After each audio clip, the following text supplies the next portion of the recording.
They thought I walked into that ballroom because I was clinging to the past, or worse, begging for a scrap of his fortune. But when Julian handed me the microphone to bless his new marriage, he had no idea I held the match to burn down the counterfeit empire he stole from me. That night, the champagne was expensive, but the truth I delivered cost him everything. My name is Beatrix, and walking into the grand Oakhaven estate felt less like entering a celebration and more like stepping onto a battlefield disguised as a ballroom. The press had dubbed this place the Versailles of New York, and tonight it lived up to the gaudy comparison. Crystal chandeliers the size of small cars dripped from the ceiling, casting a fractured light over a sea of heavy velvet and gold leaf. I stood at the top of the marble staircase, 34 years old and draped in a column of severe black silk that swallowed the light around me. While the other women preened in neon feathers and sequined tulle, desperate to catch the light, I was the void. I was the dark matter in their universe of artificial stars. Below me, Julian held court. At 42, my ex-husband looked exactly as he wanted the world to see him, a titan of industry, a visionary, a king, and clinging to his arm was his new queen, Sienna, 26 years old, glowing with youth and the kind of borrowed confidence that comes from marrying a billionaire. It was almost impressive how quickly she had transitioned from being the assistant who fetched my coffee to the woman wearing my life. I descended the stairs, my heels silent against the stone.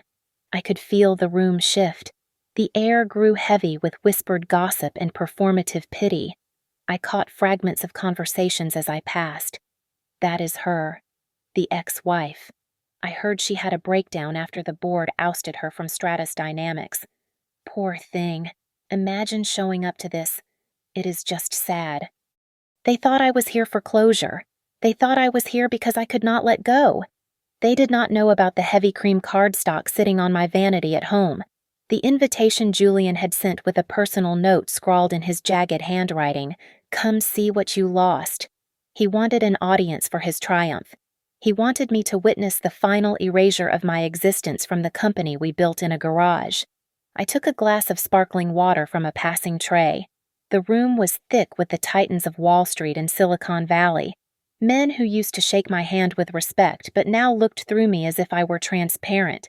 They were too busy fawning over Julian, laughing too loudly at his jokes, treating him like the solitary genius behind our success. My gaze locked on Sienna's neck. My breath hitched, just for a second, before I forced my heart rate back to a steady rhythm. Around her throat sat a complex lattice of platinum and diamonds. It was unmistakable. I had sketched that design on a napkin 3 years ago for our 10th wedding anniversary. Julian had told me it was too expensive to produce back then. Now, it rested on the collarbone of the woman he had been sleeping with while I was losing our child. Julian saw me. His eyes lit up, not with warmth, but with the predatory gleam of a man who thinks he has won the game. He tapped Sienna's hand and whispered something that made her giggle, then steered her toward me. He raised his voice, ensuring the surrounding circle of admirers could hear every word. "Beatrix, I am so glad you decided to come," Julian boomed, his smile stretching tight across his face. "Sienna and I were just saying how gracious it is of you to be here. Truly, it takes a very brave woman to face her past like this." The insult was wrapped in silk, but it was still a dagger. Sienna looked at me with wide, mock-innocent eyes. "It is lovely to see you, Beatrix," Sienna said, her voice dripping with syrup. "I hope you are holding up well." I looked at them both, the architect of my ruin and the beneficiary of my theft. I did not flinch. I did not cry. I simply smiled, a slow, curving expression that did not reach my eyes. I wouldn't miss it for the world. "Julian," I said, my voice steady and low, "everyone deserves to see exactly who you are." I gently patted the black clutch in my hand. Inside, resting against the lining, was a single USB drive. It contained the forensic accounting of every dollar he had stolen, every lie he had told, and every law he had broken. It was the heaviest thing I had ever carried. Julian laughed, oblivious to the guillotine blade hovering above his neck. He turned back to the crowd, raising his champagne flute high. "Everyone! If I could have your attention," he shouted, commanding the room. "I have a special speech prepared. Tonight is not just about love. It is about honoring where we came from and where we are going." He thought he was starting a toast.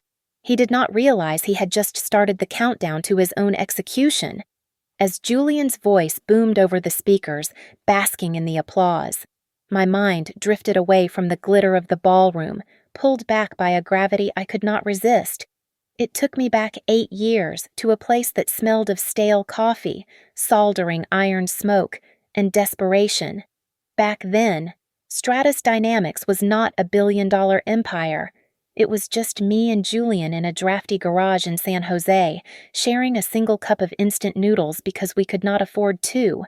I remembered the nights I fell asleep on my keyboard, my code printing onto my cheek, while Julian paced the concrete floor, rehearsing pitches to empty air. "We are going to change the world. B," he would whisper, tucking a blanket around my shoulders. "Just you wait." And we did. But the division of labor was clear from the start. I was the engine, he was the paint job. I wrote the core algorithms that made our data compression technology possible. I spent thousands of hours debugging, refining, and building the architecture of our future. Julian. He sold it. He had a smile that could charm a snake out of a basket and a handshake that promised the moon. We were a perfect team. Or so I thought. Then came Sienna. She arrived 3 years into our journey, a 21-year-old intern with wide eyes and frayed cardigans. She told me I was her idol. She brought me coffee exactly how I liked it and stayed late to organize files without being asked. I saw myself in her hunger. So I took her under my wing. I taught her how the business worked. I treated her like the little sister I never had. "I just want to be like you one day. Beatrix," she had said once, looking at my wedding ring with a strange intensity. "You have everything." When Stratus went public, we became the golden couple of the tech world. We bought the penthouse, the villa in Tuscany, the cars that cost more than my parents' house. But as our bank account swelled, the silence between us grew. Julian began to edit reality. In interviews, he stopped saying "we" and started saying "I." When magazine profiles were written, my name was relegated to the footnotes, described merely as his supportive wife, rather than the co-founder and chief technology officer. It is just branding, babe. Julian had insisted when I confronted him. The market loves a singular visionary, like Jobs, like Musk. Do not let your ego get in the way of the stock price. At the same time, Sienna was evolving. The frayed cardigans disappeared, replaced by tailored blazers that looked suspiciously like mine. She cut her hair into a bob, just like mine. One day, I walked into the office and smelled a familiar scent trailing behind her. Santal 33, my signature perfume. "Oh, I just loved how it smelled on you," she had chirped when I asked, her smile tight and unblinking. I should have seen the knives sharpening then, but I was distracted. I had found irregularities in the quarterly expense reports. Large sums of money were being moved into vague consulting firms I had never heard of. When I brought the ledger to Julian, he laughed, patting my cheek as if I were a child presenting a finger painting. "You are brilliant with code, B, but you do not understand the art of high-level finance," he said, closing the laptop firmly. "Stop looking for ghosts. You are stressing yourself out." The stress was real. I was pregnant with our first child, pushing myself to work 80-hour weeks to cover the gaps Julian was leaving as he went on more and more client acquisition trips with Sienna. Then came the night the world ended. I was alone in the office, finalizing a server migration, when the pain hit me. It was sharp and absolute. I called Julian. It went to voicemail. I called Sienna, Voicemail. I bled out on the cold tile of the bathroom floor, calling an ambulance for myself. I lost the baby. When I woke up in the hospital room, empty and hollowed out, Julian was not there. He arrived 2 days later, tanned and smelling of salt water, claiming he had been in a dead zone negotiating a deal in the Maldives. He held my hand and looked sad, but his eyes were checking the time. I found out later that Sienna had posted a photo of a sunset cocktail on Instagram that same weekend, captioned "Paradise Found." That was when the isolation truly began. While I was recovering, consumed by grief, Julian and Sienna were busy whispering to the board of directors. They painted a picture of a grieving, unhinged woman who could no longer be trusted with the company's secrets. "She is just not herself anymore," I imagined them saying, shaking their heads in mock sorrow. They were gaslighting me, pushing me to the edge of the frame, preparing to crop me out of the picture entirely. I sat in that hospital bed, thinking I had hit rock bottom. I did not realize I was still falling. The divorce was not a negotiation. It was an ambush. Julian sat across the mahogany table in our lawyer's office, sliding a stack of documents toward me with the indifference of a man discarding a used napkin. "Sign it, Beatrix," he said, his voice devoid of any warmth. "If you fight this, I will release the psychiatric report from your time in the hospital.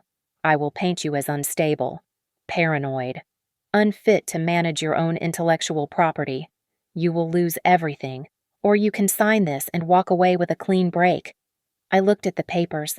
He was stripping me of my shares, my patents, and my dignity. But I was tired. So tired. My hand shook as I signed my name, surrendering the company I had built code by code. 2 weeks later, I was living in a fourth-floor walk-up in Queens that smelled of boiled cabbage and regret. It was a far cry from the penthouse, but it was the only thing I could afford. The world saw me as the tragic ex-wife, the woman who cracked under pressure. I spent my days staring at the peeling paint on the ceiling, feeling the silence of the room press against my chest. Then came the ping. It was 3 a.m, exactly 1 month after the divorce was finalized. An anonymous email landed in my inbox with no subject line, just a single audio attachment. I clicked play. The voice was distorted, but I recognized Julian's frantic tone immediately. "I need the funds moved to the Cayman accounts by Friday. If the auditors see this gap, I am dead." A spark lit up in the ashes of my mind. I sat up, grabbing my old laptop. Julian had made a fatal error born of pure narcissism. He believed his own press. He believed he was the genius behind Stratus Dynamics and that I was just the broken woman he had discarded. He had forgotten that before I was his wife, I was his system administrator. He had never changed his personal cloud passwords because he assumed I was too pathetic to fight back. I cracked his digital life open in less than 20 minutes. What I found was not just a smoking gun. It was a nuclear bomb. First came the financials. Julian was not a millionaire. He was a fraud. He had been siphoning money from the company pension fund to pay for his lifestyle. The penthouse, the cars, the diamonds for Sienna. It was all stolen money. He was over $15 million in debt to underground lending syndicates that did not use lawyers to collect their dues. Then I found the emails between Sienna and the CEO of Vanguard Corp, our biggest rival. "He trusts me completely." Sienna had written, "I have access to the source code for the new compression algorithm. I will transfer it tonight." She was not just a mistress. She was a corporate spy. She had been planted there to hollow out Stratus from the inside. And Julian, in his lust and arrogance, had handed her the keys to the kingdom. But the final blow was in a folder of recovered text messages.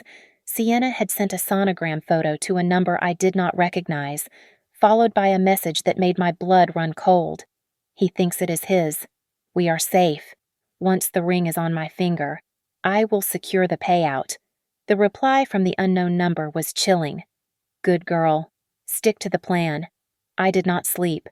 The next morning, I took a taxi to a small, cluttered office in Brooklyn to see Marcus. Marcus was an old friend, a forensic accountant who could find a missing penny in a federal budget. I laid everything out on his desk. Marcus spent 3 hours going over the data, his face growing paler with every page. Finally, he took off his glasses and looked at me. B, this is prison time. For life. For both of them. This is fraud, embezzlement, corporate espionage, maybe even treason depending on where these servers are located. I felt a strange sensation in my chest. The heavy, suffocating grief was gone. In its place was something cold, sharp, and incredibly focusing. I was no longer the victim. I was the judge, and the trial was about to begin. I do not want to go to the police yet. Marcus, I said, my voice steady. I want to hurt them first. I want them to lose everything while the world watches. 2 days later, a heavy cream envelope arrived at my shabby apartment. I opened it to find the invitation to the engagement party at the Grand Oakhaven estate. Julian's handwriting scrawled across the bottom mocked me. Come see what you lost. I stared at the card and smiled. He thought he was rubbing salt in my wounds. He did not realize he had just invited the executioner into his home. I picked up the phone, my thumb hovering over the number I had deleted from my contacts, but which was still burned into my memory. I took a deep breath, deliberately letting my shoulders slump, forcing my voice into a register of fragility that I no longer felt. Hello. Julian's voice was clipped, busy, the tone of a man who believes his time is worth more than gold. Julian, it is Beatrix, I said, pitching my voice to sound thin and wavering. I received your invitation. I did not know if I should call, but I wanted to tell you I am coming. There was a pause, a silence that stretched for 3 seconds, and then I could practically hear the smirk forming on his face through the receiver. B, I am surprised. I honestly did not think you had it in you, he said, his voice smoothing into that fake, oily charm he used on investors. But I am glad. Look, I know things ended, roughly, but I want us to be adults. Come to the party. It will be good for you to see the new project, to see how well Stratos is doing. It might help you get some closure. You are right, I whispered, gripping the phone so hard my knuckles turned white. I need to move on. I want to wish you both well. Truly. He took the bait instantly. His ego was a starving animal, and I had just fed it the perfect meal. He did not want my well wishes. He wanted my humiliation. He wanted me to witness his victory lap, to see him announce the launch of his new Project Ether, a revolutionary cloud computing system that I knew for a fact did not exist. He needed me there to validate his narrative that he was the genius and I was just the dead weight he had cut loose. I ended the call and looked at the table in front of me. My arsenal did not consist of guns or knives. It was a sleek, silver USB drive and a stack of printed bank statements hidden in the lining of my black clutch. I had spent the last 48 hours building a PowerPoint presentation titled Stratus Dynamics: A Future of Integrity, but the file name was a Trojan horse. Inside, every slide was a crime scene photo of his financial life. I sent a text to Marcus and a contact at the Financial Times named Elias. Be ready for the live stream at 8 o'clock tonight. You will not want to miss the opening remarks. Then, I turned to the dress. It lay on my bed like a pool of oil. It was black silk, floor length, with a neckline that plunged sharp and deep and a back that was entirely open. It was the color of mourning, but the cut was aggressive, almost violent. I pulled it on, the cool fabric settling against my skin like armor. I pinned my hair back tight, exposing my neck, leaving nowhere to hide. I stood before the full-length mirror in my cramped bedroom. The woman staring back at me was not the weeping wife who had begged him to stay in the hospital room. She was not the victim. She was a judge. She was the executioner arriving to read the verdict. You can do this, I told my reflection. My eyes were cold, devoid of the fear that had paralyzed me for months. I arrived at the Grand Oakhaven estate an hour before the guests were scheduled to appear. I slipped through the service entrance, a path I knew well from planning corporate retreats in my past life. I navigated the back corridors until I found the audiovisual booth nestled in the shadows at the back of the ballroom. "Dave," I said softly. The technician jumped and spun around. Dave was a junior IT specialist I had saved from being fired 3 years ago when he accidentally crashed the main server. He owed me his career. "Mrs. Vance. I mean, Beatrix." "What are you doing here?" he stammered, his eyes wide. "I need a favor, Dave, a big one. And after tonight, you are going to want to have a new job lined up anyway." I slid an envelope containing $5,000 in cash and the silver USB drive across the mixing board. At exactly 8:15, when Julian calls for the visual presentation for Project Ether, "I need you to override the main feed with this drive. Lock the system so it cannot be stopped from the podium. Do not unmute his microphone once you switch the feed." Dave looked at the money, then at the drive, and finally at me. He saw the cold resolve in my eyes. He nodded slowly, taking the drive. "Consider it done." I slipped out of the booth and made my way to the mezzanine, hiding in the shadows of a velvet curtain. Below me, on the brightly lit stage, Julian and Sienna were rehearsing. They looked like dolls in a dollhouse, posing and preening. Julian was practicing his humble genius pose, spreading his arms wide to an empty room. Sienna was practicing looking adoringly at him, tilting her head just so. It was comical. They were so confident, so assured of their invincibility. They had no idea the foundation they were standing on was made of sand, and the tide was coming in fast. "He wants a show," I thought, watching Julian check his watch with a frown. "I am going to give him a performance the world will never forget." The atmosphere in the grand Oak Haven ballroom had shifted from merely expensive to suffocatingly pretentious. I stood in the shadow of a massive Corinthian column, clutching a glass of sparkling water like it was a lifeline. A waiter had tried to press a flute of vintage Dom Perignon into my hand earlier, but I had refused. Alcohol dulls the senses. And tonight, I needed the precision of a surgeon.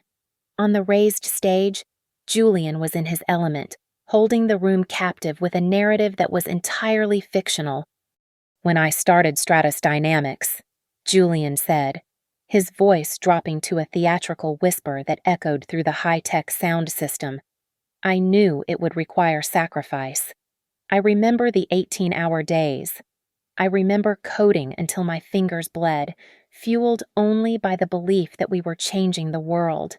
I took a sip of water to wash down the bile rising in my throat.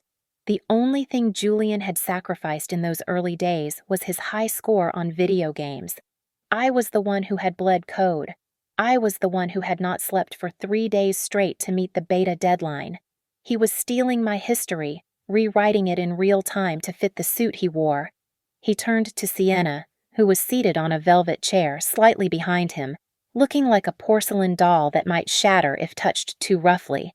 "And none of this would be sustainable without my muse," Julian continued, gesturing to her with a sweeping arm.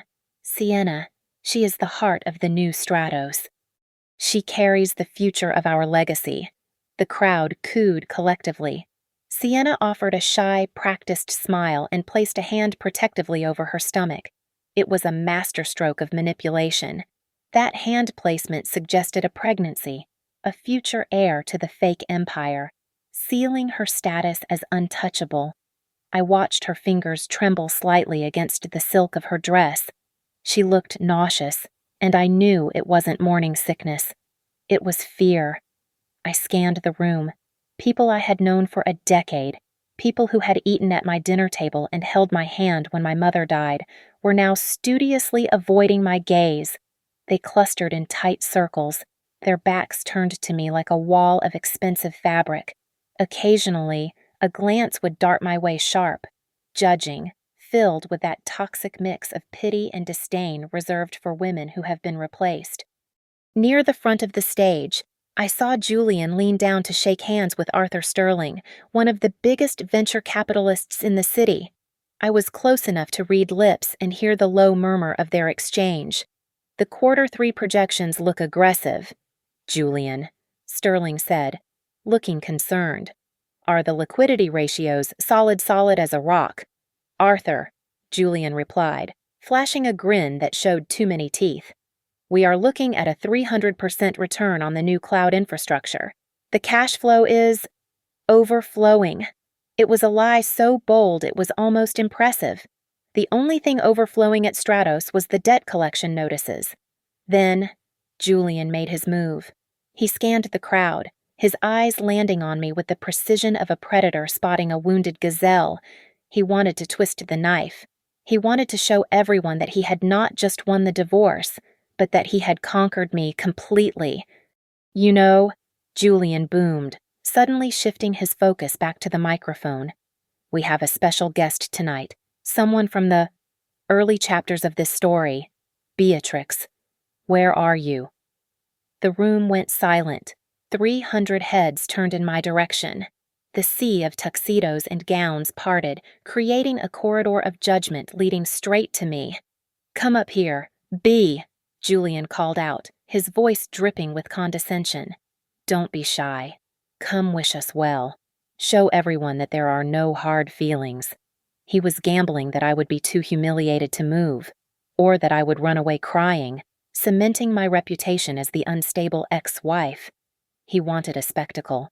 Sienna stood up halfway, her eyes wide. She looked from Julian to me, and I saw the flash of panic. Her survival instinct was screaming that this was a mistake. She tried to touch Julian's arm, to stop him, but he shook her off, too drunk on his own power to notice the cliff edge he was dancing on. I set my glass of water down on a passing tray.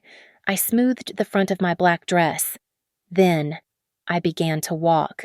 My heels struck the marble floor with a rhythmic, deliberate cadence. Click, click, click. It was not the walk of a defeated woman. It was the steady, inevitable march of the executioner approaching the scaffold. I kept my chin high, a small, enigmatic smile playing on my lips. The silence in the room was so absolute that the sound of my footsteps seemed to echo like gunshots. That is it, Julian encouraged, mistaking my approach for submission. Come join the family. I reached the stairs to the stage and ascended them, not looking at the crowd, but locking eyes with Julian. He thought I was walking into the lion's den.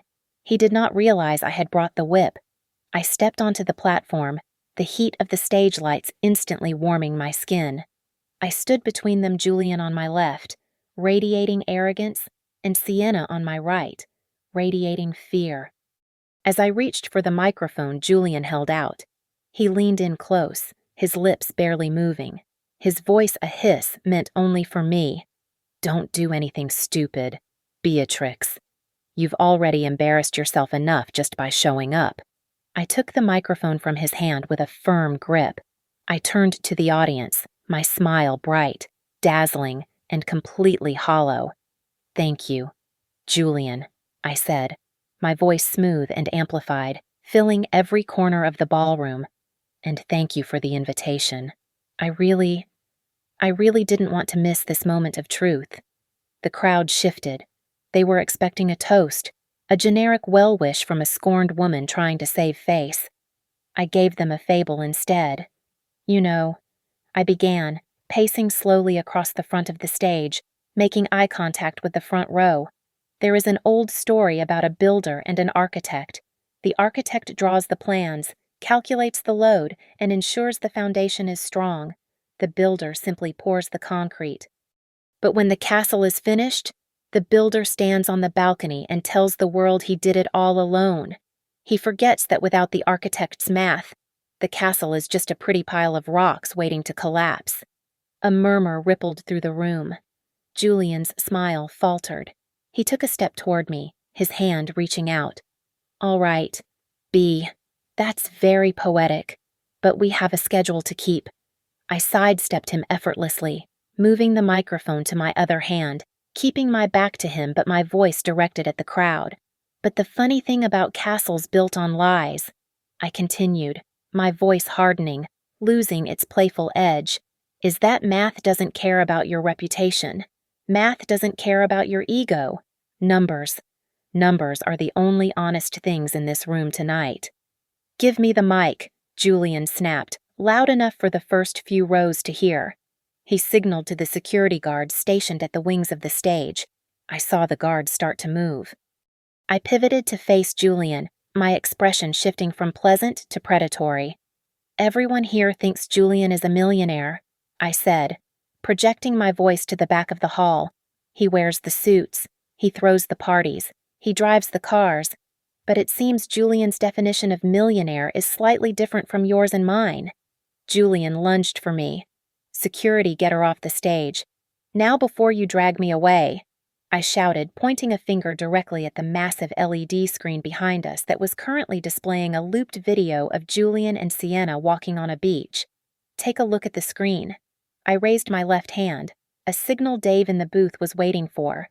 The romantic beach footage cut to black instantly. The stage lights died, plunging the room into darkness for a split second. Then, the screen blazed to life with a blinding white light. It wasn't a photo montage. It was a screenshot of a bank interface. Specifically, the login portal for the Apex Swiss Heritage Bank. The account holder's name, Julian Vance, was clearly visible at the top, but it was the number in the center of the screen, bold and red, that sucked the air out of the room. The balance read -$15,432,098. A gasp tore through the audience, followed by an explosion of whispers. It sounded like a hive of bees had been kicked over. Julian froze. He stared at the screen, his mouth opening and closing like a fish on dry land. The blood drained from his face so fast he looked like a corpse standing upright. "No," he whispered, the microphone picking up his terrified breath. That's private." I turned back to the crowd, basking in the glow of his bankruptcy. "That is just the appetizer. Everyone," I said, my voice cutting through the chaos like a knife. "Now." Who is hungry for the main course? I did not give them a second to process the bankruptcy. I raised my hand again, and the screen behind me flickered, replacing the negative bank balance with a dense, color-coded spreadsheet. It was a list of wire transfers, magnified so that even the people in the back row could read the dates and amounts clearly. "Let us look at where the money went," I said, my voice adopting the clinical lecture hall tone of a professor dissecting a failed case study. I pointed to a highlighted row at the top. On February 4th, a transfer of $350,000 was made from the Stratus operational account to a shell company in the Cayman Islands. 2 days later, a charge for exactly $350,000 appeared on a credit card registered to Julian, paid to a luxury car dealership for a custom McLaren. I pointed to another line, my finger stabbing the air. And here, May 12th. $1.2 million moved from the Research and Development Fund, but no research was done. Instead, that money bought the engagement ring currently sitting on Sienna's finger. A low, angry rumble started in the room. It was the sound of investors realizing they had been robbed. But the worst part, I continued, looking directly at the employees of Stratos gathered near the bar, that money did not come from profits. Stratos has not made a profit in 3 quarters. Julian liquidated the employee pension fund to pay for this party. The rumble turned into a roar. People were standing up, shouting. I saw Arthur Sterling pull out his phone, his face red with rage, undoubtedly dialing his legal team. Julian was losing his mind. He was screaming into his microphone, his veins bulging against his neck. "Turn it off, turn it off. She is lying. These are photoshopped. It is a deep fake." But no sound came out. Dave had cut his audio feed completely. Julian was just a man in a tuxedo, mouthing silent, impotent screams at a room that now hated him. "Next slide," I commanded. The financial data vanished, replaced by a series of email chains. The headers were unmistakable. The sender was Sienna. The recipient was the CEO of Vanguard Corp., our direct competitor. "You all know Vanguard," I said, my voice cutting through the noise. The company that somehow always releases a product 2 weeks before Stratos does.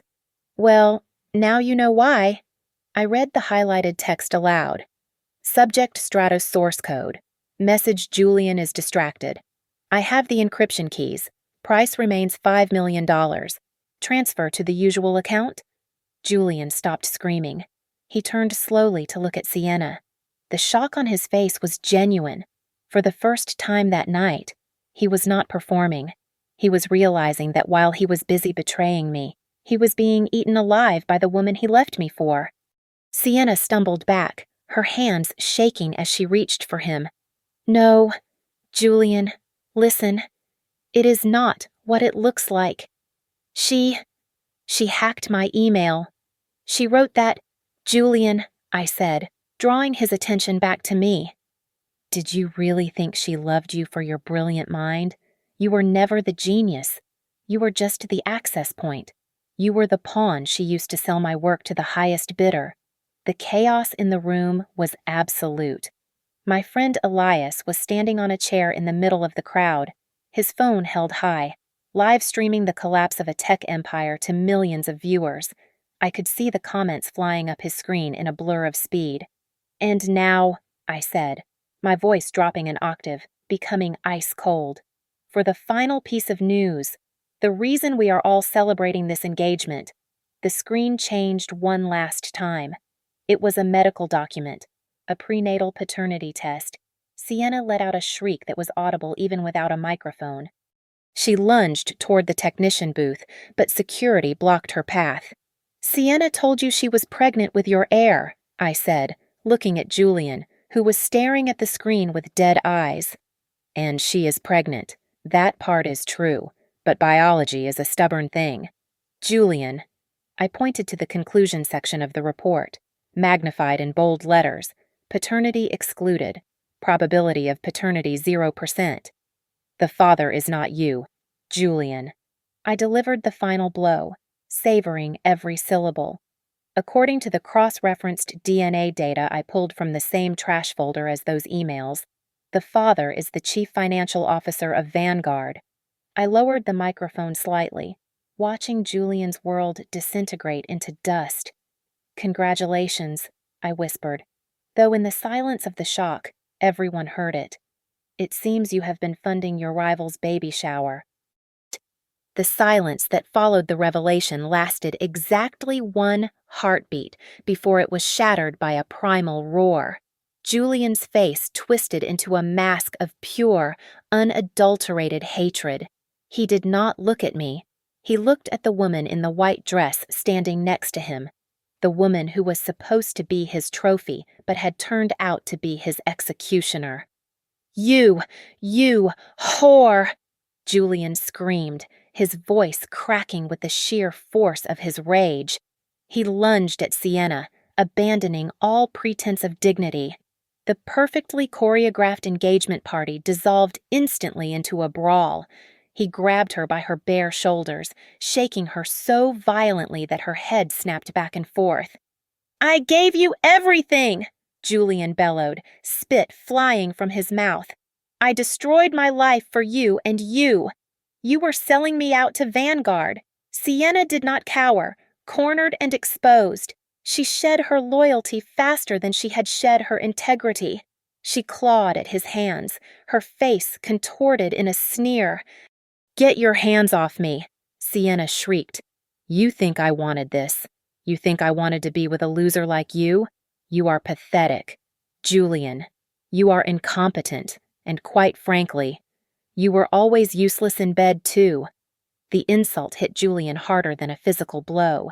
The crowd gasped, a collective intake of breath that sucked the oxygen out of the room. Julian's eyes went wide, blinded by humiliation. He pulled his hand back and struck her across the face with a sickening crack. Sienna fell back against the podium, clutching her cheek. The room erupted. Screams of horror rang out from the guests. Security guards, who had been frozen in confusion, finally scrambled onto the stage, trying to pry the groom off the bride. I stood 5 feet away, unmoving. I watched the violence unfold with the detached curiosity of a scientist observing a volatile chemical reaction. It was ugly, it was grotesque, and it was exactly what they deserved. I did not step in to help Sienna. I did not try to calm Julian. I simply watched the house of cards collapse. He hit her. He hit my daughter, Sienna's father. A red-faced man who had been bragging about his son-in-law an hour ago charged onto the stage. He threw a clumsy punch at Julian, connecting with his jaw. Meanwhile, I saw Julian's mother near the front row. She put a hand to her chest, her face gray, and then simply crumpled to the floor in a dead faint. Her relatives did not rush to help her. They were too busy shielding their faces from the cameras, scuttling toward the exits like cockroaches fleeing the light. But the family drama was secondary to the financial riot. The investors, the men in $5,000 suits who had just realized their portfolios were evaporating, stormed the platform. "You fraud!" Arthur Sterling yelled, pointing a shaking finger at Julian, who was now being restrained by two burly guards. "I put $10 million into this company last week." "Where is my money? Julian, where is it? I will sue you into the ground," another voice shouted from the chaos. "You will rot in jail for this." Julian was hyperventilating, his tuxedo torn, his hair wild. He looked around frantically, his eyes searching for an escape, for an ally, for anything to hold on to. Finally, his gaze landed on me. I still held the microphone. I tapped it once to ensure it was still on. The sharp sound cut through the shouting, drawing attention back to me for one final second. "Julian," I said. My voice was calm, a stark contrast to the hysteria around me. He stopped struggling against the guards. He looked at me with eyes that were suddenly wet, pleading. He looked like a child who had broken a vase and wanted his mother to fix it. Please," he choked out. "Help me. Tell them it is a mistake." I looked at him, searching for any flicker of the man I had once loved. I found nothing, just a hollow shell of greed and vanity. "You invited me here tonight to mock me," I said, my voice echoing off the high ceilings. "You wanted to show me what I had lost. But you forgot one thing. Julian, I am the one who built you. I wrote the code. I built the infrastructure. I created the myth of Julian Vance. And because I built you, I have every right to destroy you." The hope in his eyes died, replaced by a terrifying realization of the permanence of his ruin. In the distance, rising above the murmurs and the shouting, came the wail of sirens. They were getting louder by the second, cutting through the night air. I had called the FBI's Financial Crimes Division 3 hours ago. They were right on time. "Enjoy the party, Julian," I said. I opened my hand and let the microphone drop. It hit the marble floor with a deafening screech of feedback that made everyone cover their ears. It was the sound of a final period at the end of a long, painful sentence. I turned my back on him and walked toward the stairs. His career was dead. My work was done. The heavy double doors to the Grand Oakhaven Ballroom did not just open, they exploded inward. A phalanx of uniformed officers and agents in windbreakers emblazoned with FBI flooded the room. The chaos of the fistfight on stage was instantly quelled by the sheer weight of federal authority. "Federal agents, stay where you are, hands where we can see them." The command echoed off the vaulted ceilings, silencing the room. I stood at the foot of the stairs and watched the finale I had orchestrated. 3 agents moved with practiced efficiency toward Julian. He was still disheveled, bleeding from the lip where his father-in-law had struck him. He barely had time to raise his hands before he was spun around and slammed chest first against the podium he had been preaching from just minutes ago. The sound of steel ratcheting shut was distinct and final. The handcuffs snapped onto his wrists, binding him in his bespoke tuxedo. Cameras flashed in a frenzy. I knew that image Julian Vance, the self-proclaimed visionary, face pressed against the wood, hands cuffed behind his back, would be on the front page of every paper in the country by morning. Sienna was not spared. As she tried to slip away toward the wings, two female officers intercepted her.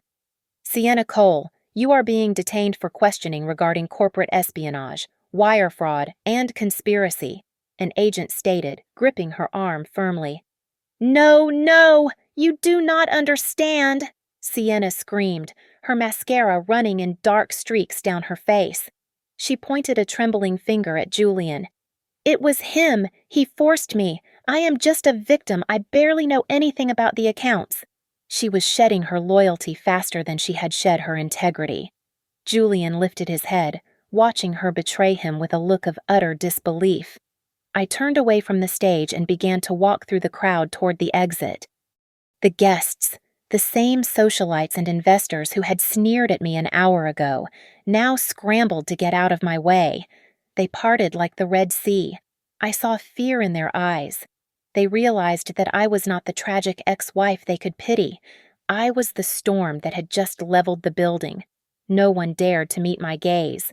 Near the main doors, a tall man with a severe haircut and a badge on his belt stepped into my path.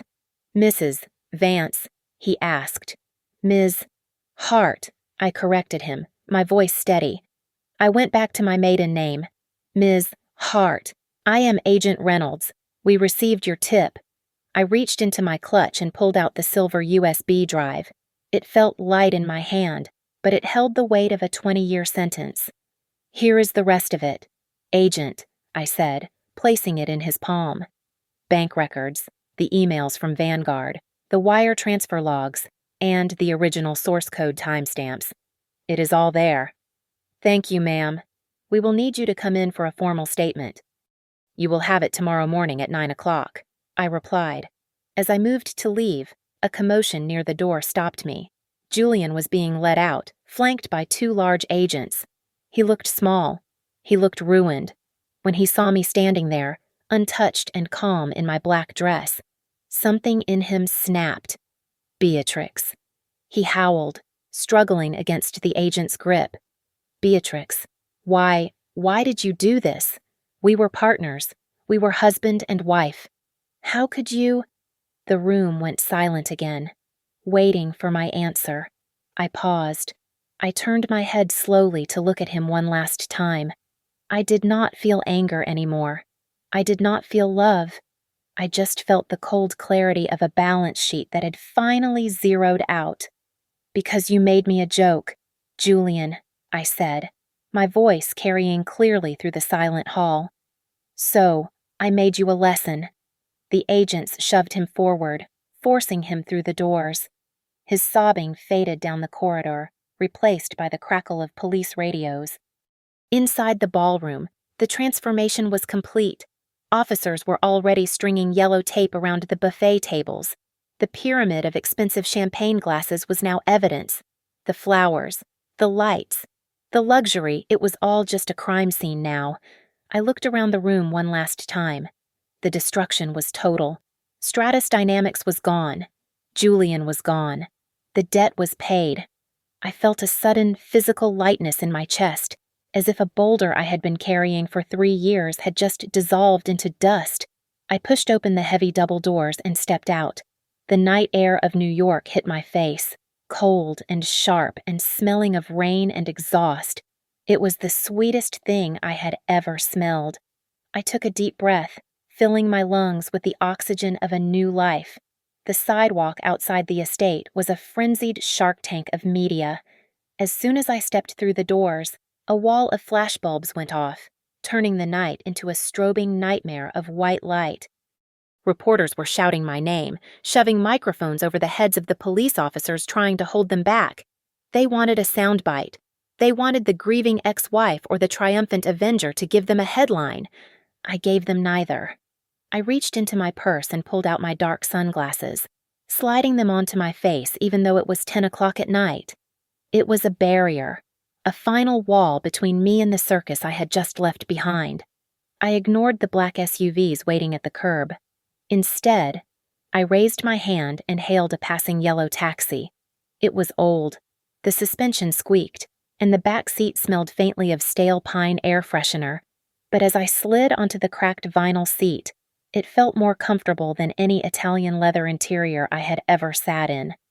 "Where to, lady?" The driver grunted, not looking back. "JFK International Airport," I said. "And please, take the bridge." My phone began to vibrate in my lap. It buzzed incessantly, a continuous stream of notifications lighting up the screen. I glanced down. It was a deluge of messages from the same people who had snubbed me inside the ballroom, former friends, colleagues, and social climbers who had treated me like a pariah for 3 years were suddenly desperate to reconnect. I always knew he was no good. "B, call me. So proud of you. We should get lunch soon. I am so sorry I missed your calls before. Let me explain." I watched the names scroll by. I did not feel vindicated by their sudden change of heart. I felt nothing but a cool indifference. I tapped the screen, selected the entire conversation history, and pressed delete all. The screen went black. The silence was beautiful. The taxi driver turned up the volume on the radio. The news anchor's voice was urgent. "Breaking news from Wall Street. Shares of Stratos Dynamics have entered a freefall in after-hours trading, dropping nearly 95% following the arrest of CEO Julian Vance on federal fraud charges. The SEC has suspended trading, and rumors of immediate bankruptcy are already circulating." I listened to the report as the city skyline drifted past the window. The empire Julian had stolen, the legacy he had tried to erase me from, was now nothing more than a cautionary tale on the evening news. I reached into my bag and pulled out the envelope I had kept hidden for weeks. Inside was a single piece of paper, a one-way ticket to Florence, Italy. I had bought a small farmhouse in Tuscany with the money I had saved from my consulting work after the divorce. It needed a new roof and the garden was overgrown, but it was mine. It was real. My mind flashed back to the image of Julian being shoved into the back of the police cruiser. I waited for the surge of joy, the thrill of victory, but it did not come. Instead, I felt a deep, resonant quiet. The hate that had fueled me for so long had evaporated the moment the handcuffs clicked shut. Julian was no longer my husband. He was no longer my enemy. He was just a ghost, a bad memory that I had finally exorcised. The taxi rumbled onto the Brooklyn Bridge. The steel cables rose up like a cathedral against the night sky, and the dark water of the East River churned far below. I opened my wallet and dug into the zippered coin pocket. My fingers closed around the cold, hard circle of my old wedding ring. I had kept it not out of sentiment, but as a reminder of the fire that burned inside me. Now, the fire was out. I did not need the reminder anymore. I rolled down the window. The wind whipped my hair across my face, cold and biting. I held the ring out over the rushing water. "Goodbye, Julian," I whispered. I opened my fingers.